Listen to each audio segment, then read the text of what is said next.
गौरी, अभी तक हमारे पेड़ के आम कच्चे ही हैं। ना जाने कब ये आम पकेंगे और कब हम इन्हें बेचकर मुनाफा कमाएंगे। कालू जी, मुझसे और इंतजार नहीं होता। मैं तो कहती हूँ हम ये कच्चे आम तोड़कर ही बाजार ले जाते हैं। कोई ना कोई पागल पक्षी तो खरीद ही लेगा ये कच्चे आम। तभी वहाँ चिड़िया आ जाती है। कवि और कवि, ऐसा मत करना, अभी आम कच्चे हैं, इन्हें मत तोड़ो, ये आम बहुत खट्टे होंगे। छोटी चिड़िया, ये पेड़ हमारा है, तुम्हारा नहीं है। जो मन में आएगा हम करेंगे। तू कौन होती है हमें रोकने वाली? तू जाकर अपने पेड़ के आम देख, कहीं तोता या फिर बुलबुल ना खा जाए तुम्हारे पेड़ के आम। चिड़िया वहाँ से चली जाती है और अपने आम के पेड़ के पास जाकर बैठ जाती है। मैं तो अपने पेड़ के आम फिर ही तोड़ूंगी जब मेरे पेड़ के आम अच्छी तरह तैयार हो जाएंगे।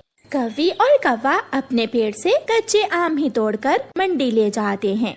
आम आम, मीठे मीठे आम। पागल कवि, ये आम तो अभी कच्चे हैं, ये कौन खाएगा? ये आम खट्टे और बेस्वाद होंगे। मिट्ठू, मेरे आम बहुत मीठे हैं, एक बार खा कर तो देखो। लाओ, पहले एक आम दो, मैं खा कर देखूंगा। अगर मीठे हुए तो फिर ही मैं आम लूंगा। ना ना, पैसे दो, आम लो और घर जाकर खा कर देखो। मगर मिट्ठू बिना आम लिए ही वहाँ से चला जाता है। गौरी कवि शाम तक बैठी रहती है मगर वहाँ कोई भी पक्षी नहीं आता। आम आम, मीठे मीठे आम।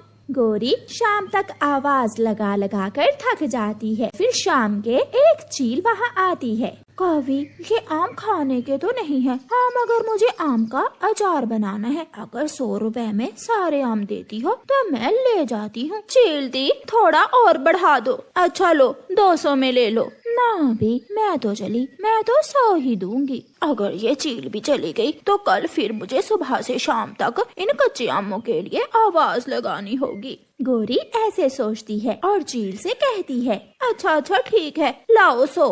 गौरी 100 में ही वो सारे आम दे देती है। क्या कहा गौरी, तुमने 100 रुपए में ही सारे आम दे दिए? तुम मेरे साथ बाजार जाते तो पता चलता कोई भी वो कच्चे आम लेने को तैयार ना था। वो तो अच्छा हुआ उस चील ने अचार के लिए आम लेने थे, बिक गए, वरना नदी में बहाने पड़ते मुझे वो आम।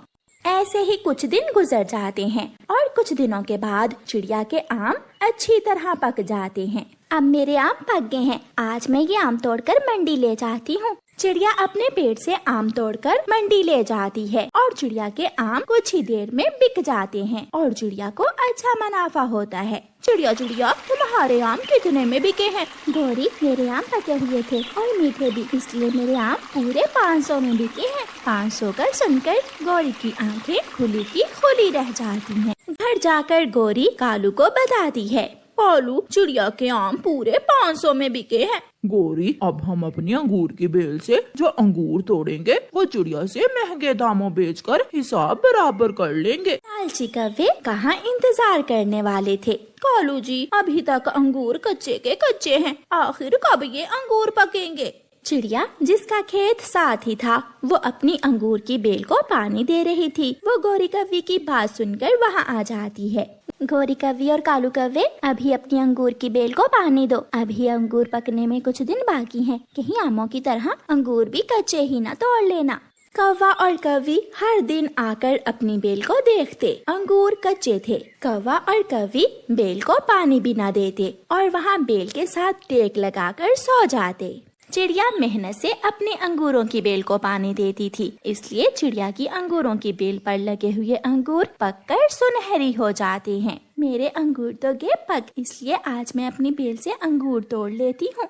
गौरी, चिड़िया के अंगूर तो पक भी गए और हमारे अभी तक कच्चे क्यों हैं? मुझे मालूम हो गया है कालू जी, हमने बेल को पानी नहीं दिया, इसलिए अब ये अंगूर कभी नहीं पकेंगे। तभी कौवा उछलता है, आइडिया आइडिया गौरी, हम ऐसा करते हैं, अंगूरों पर सुनहरी रंग करके बाजार ले जाते हैं। पक्षी समझेंगे कि हमारे अंगूर भी पके हुए हैं और अंगूर बिक जाएंगे। कालू जी, तो फिर तुम जल्दी से सुनहरी रंग लेकर आओ और मैं बेल से अंगूर तोड़कर घर ले जाती हूँ।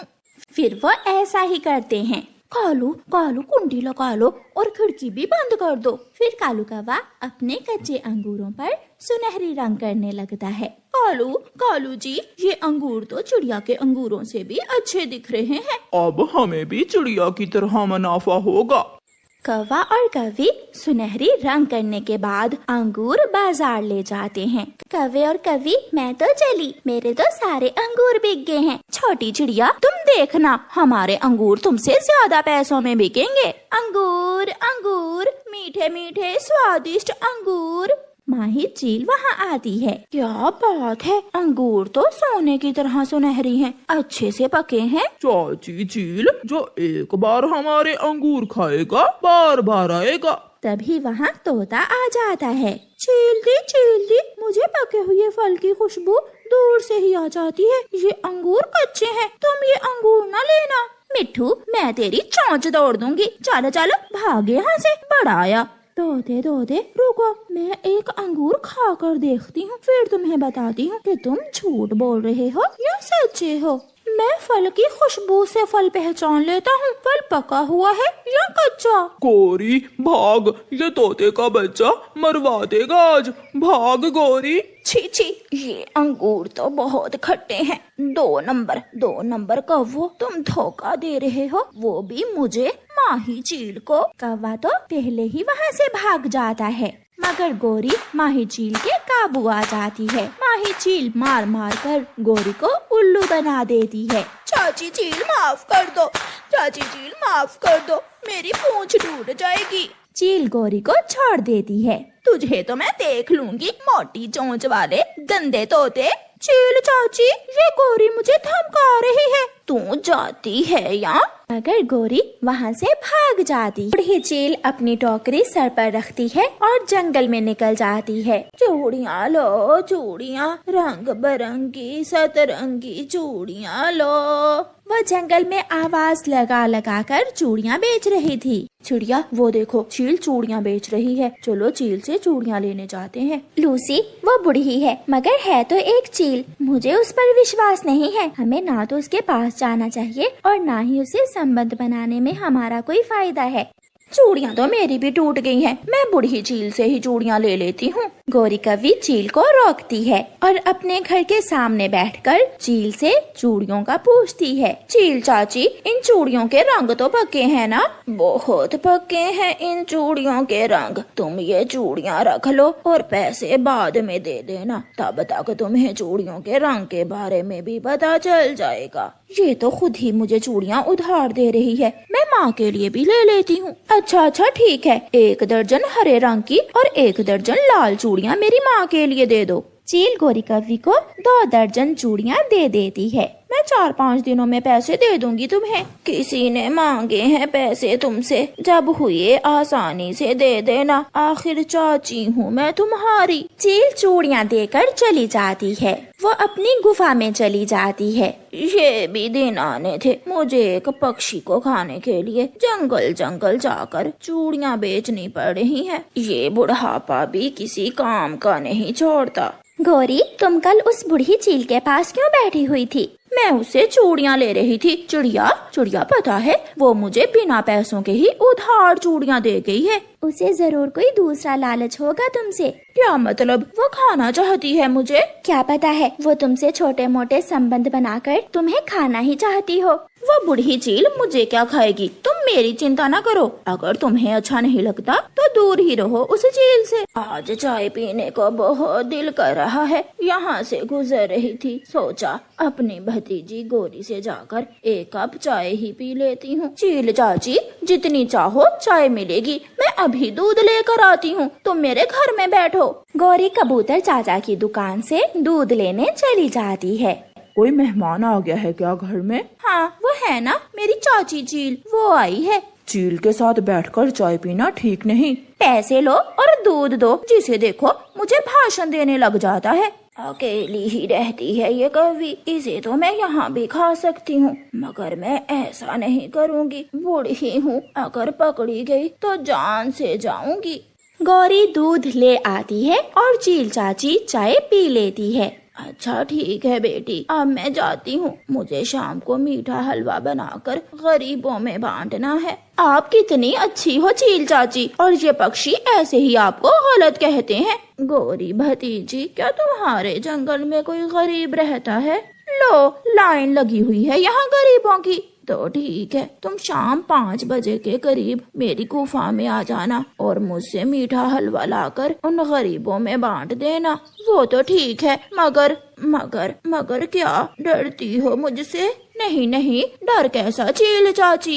शाम 4 बजे के करीब चील हंडिया चूल्हे पर रखती है और पानी गर्म होने के लिए रख देती है। अगर तो वो कभी आ गई तो पार्टी हो जाएगी मेरी, अगर ना भी आई तो गर्म पानी में मिर्ची डालकर आलू का शोरबा बना लूंगी। गौरी कव्वी 5 बजने से 10 मिनट पहले ही अपने घर से निकलती है। चिड़िया, मैंने सोचा है आज मैं जंगल के सारे गरीबों में मीठा हलवा बांटूंगी। मगर गौरी, तुम्हारे पास इतने पैसे कहाँ से आए? मैं कोई तुम्हारी तरह गरीब हूँ? अमीर अमीर ऊंचे घराने के परिवार से संबंध है मेरे। गौरी तैयार श्यार होकर बूढ़ी चील की गुफा में चली जाती है। गौरी कव्वी को देखकर चील की आंखें रोशन हो जाती हैं। तुम आ गई मेरी भतीजी, मुझे तो विश्वास ही नहीं हो रहा। आहिस्ता आहिस्ता चील दरवाजे की तरफ जाती है और गुफा का दरवाजा बंद कर देती है। चील चाची, दरवाजा खोल दे, मेरा दम घबराता है।